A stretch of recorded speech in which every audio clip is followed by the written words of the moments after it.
Welcome to the Checkup. I'm Aurora Aguilar, editor of Modern Healthcare. Geisinger Health System has long had a reputation for being progressive and innovative in care delivery. During the pandemic, it also stood out as being profitable. Geisinger, based in Danville, Pennsylvania, recently reported a $400 million net income year-over-year increase during the 9 months ending on September 30th. And that's not the only accomplishment. It's expanding its hospitals and building a new facility. That's all under the oversight of Dr. Jaewon Ryu, who took over the system in 2019 and is responsible for, among other things, implementing services that allow patients to be cared for at home or in concierge facilities outside of a traditional hospital. The result, the system says, is improvements in outcomes, engagement, and affordability.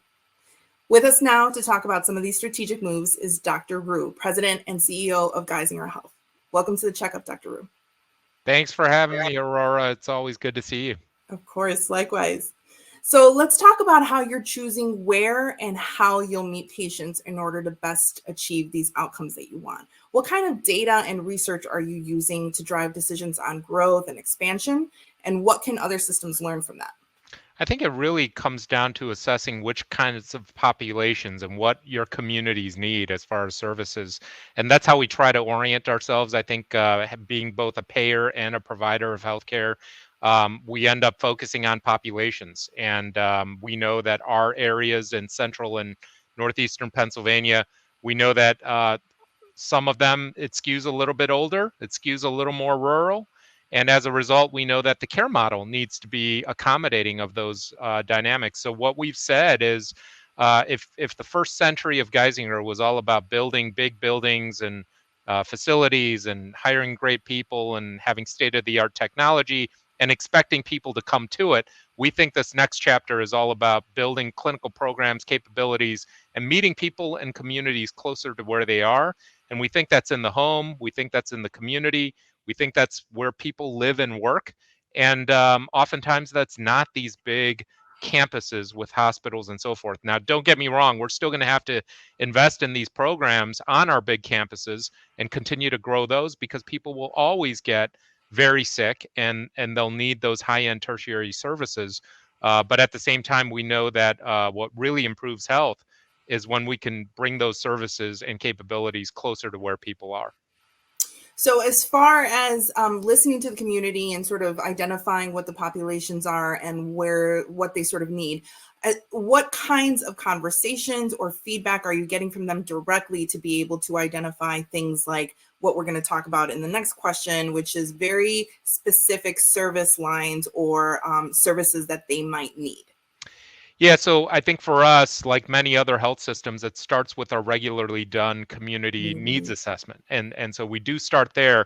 But on top of that, we have other ways to get very timely feedback from our communities. We have community advisory boards at each of our campuses.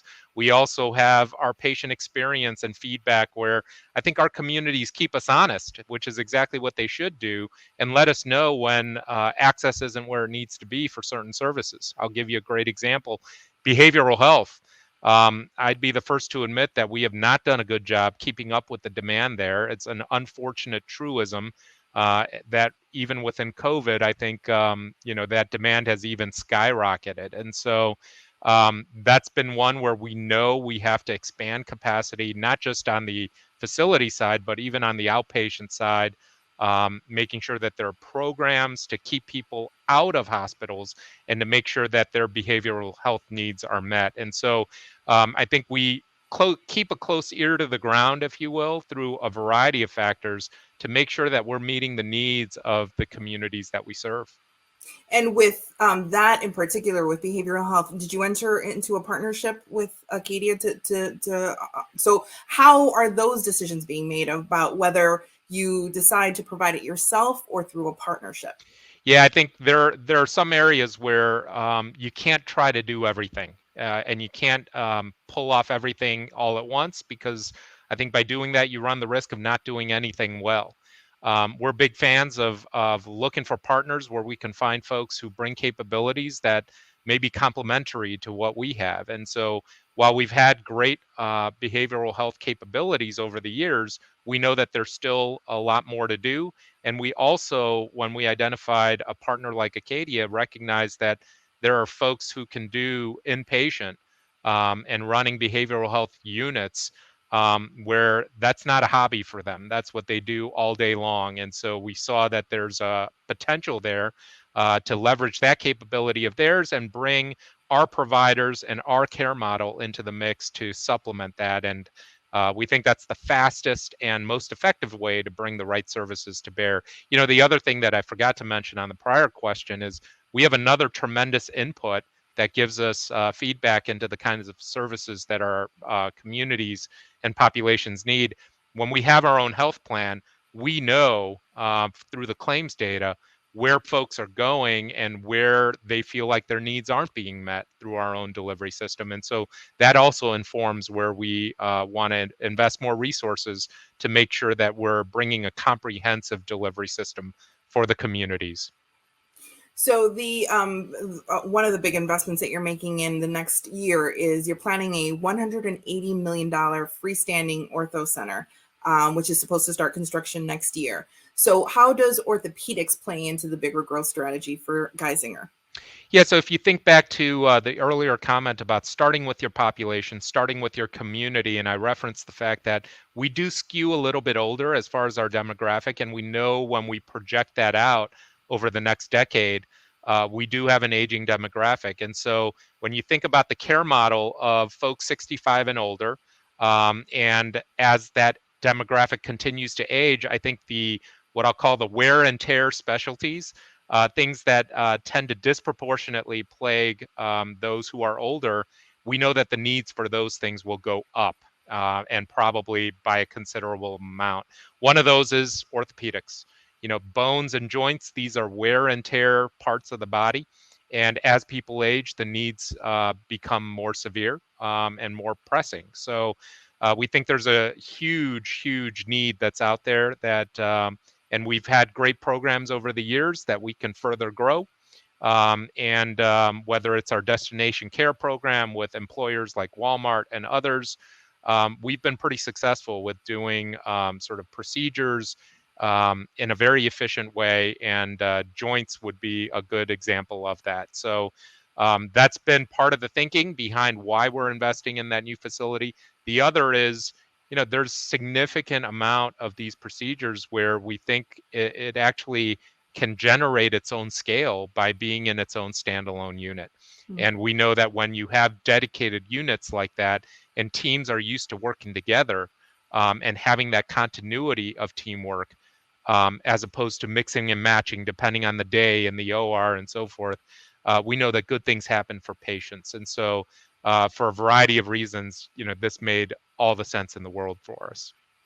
So this area is also something that you made news back in, Geisinger made news back in 2018 when you were the first system to offer a money back guarantee on hip and knee replacements, which made a lot of people in the industry, including myself, their jaws drop.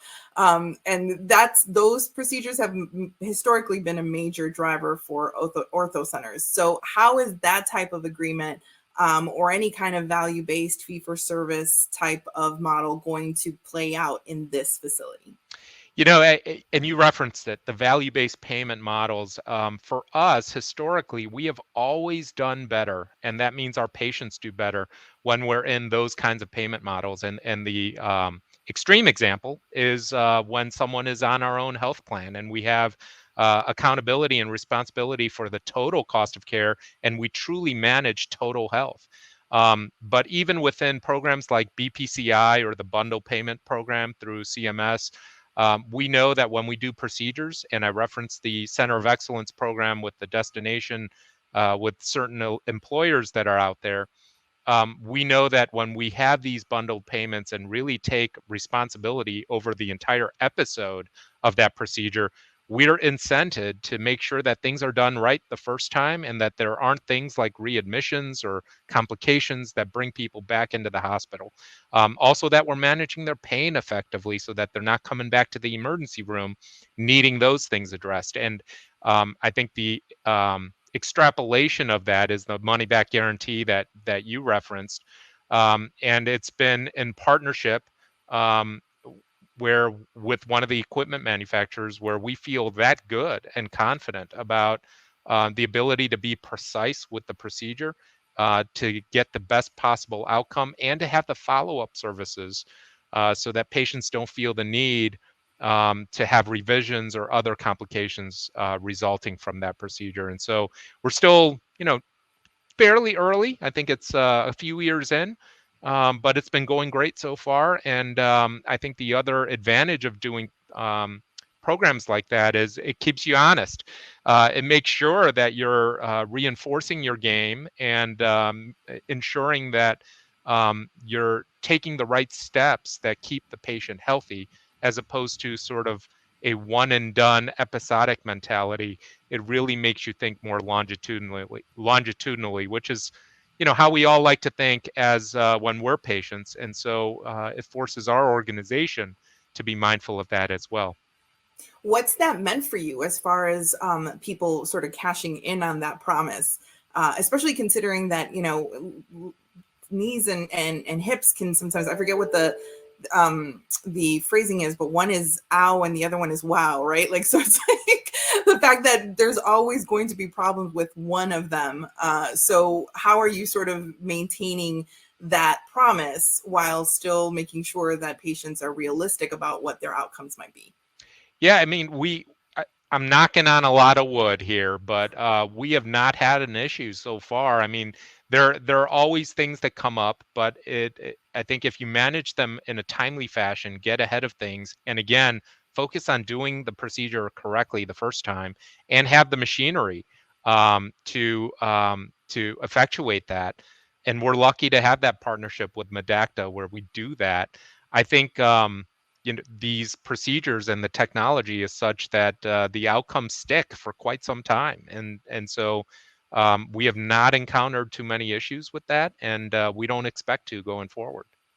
So you mentioned contracts with employers, and how potentially this could be something that attracts even more. Any sort of ideas or any potential partners that you might have out there that you think that this would be able to facilitate services for their employees? Well, we want to continue to build on the program that we currently have with Walmart, Lowe's, McKesson. There are a handful of employers out there, and we're one of a handful of systems that participate in this throughout the country. We were one of the first. We started with, I believe it was bariatric and cardiac, and there may have been one or two other programs, but now that has continued to expand where now it's got joints, it's got even high-end radiology. They have continued to expand this program, and we love it. It's encouraged us to focus on reducing unwarranted variation in how we approach elective procedures, making sure that even the pre-op and prep for the procedure is optimizing the patient's outcomes, as well as, of course, what goes on in and around the OR, and then what goes on afterwards to make sure that folks are plugged into the right kinds of recovery programs and right kind of follow-up care to ensure that their outcomes are top notch. And so whatever we can do to help them continue to grow that program, we've been eager to do. And that's including, in analyzing the data, writing it up in various venues. And we plan to continue to do that. So I'm speaking to you from Chicago, which is your hometown. Yes. And your background is in ER medicine. I recently heard a podcast that you were on that really spoke to the passion that you have for democratizing healthcare. So how has your experience and your history informed the decisions that you're making for this system? And what does it mean for that access to everyone? Yeah, I think this is where value-based payment plays a huge role. If you think about folks across the country and you have different kinds of payment methodologies and you have different kind of payers, commercial payers, government payers like Medicare or Medicaid, pound for pound in a fee-for-service world, the government payers, Medicare and Medicaid, pay less than the commercial payers do.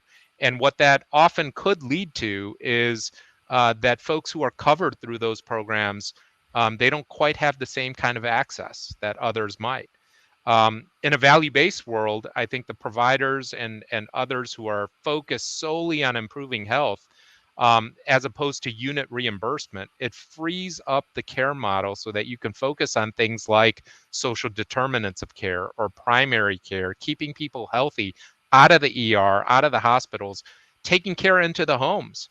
If that means that you could avoid an ER visit or avoid a hospitalization, those are the kinds of things that I think truly have the opportunity to democratize healthcare, because it helps overcome challenges that are otherwise there and get in the way, whether that's food insecurity, transportation, housing issues, poverty, lack of education, lack of access to quality food sources. I mean, you name it. Those are the kind of things that aren't traditionally billable in typical fee-for-service environment, but in value-based, you can focus on those things and you can launch programs and still have the impact that you're making on people's health. Well, lots to catch up with you on in the next checkup. So I hope to speak to you again soon. Likewise. Dr. Jaewon Ryu is president and CEO of Geisinger Health. Thank you for joining us today. Thanks so much. I'm Aurora Aguilar, and I appreciate you watching the checkup.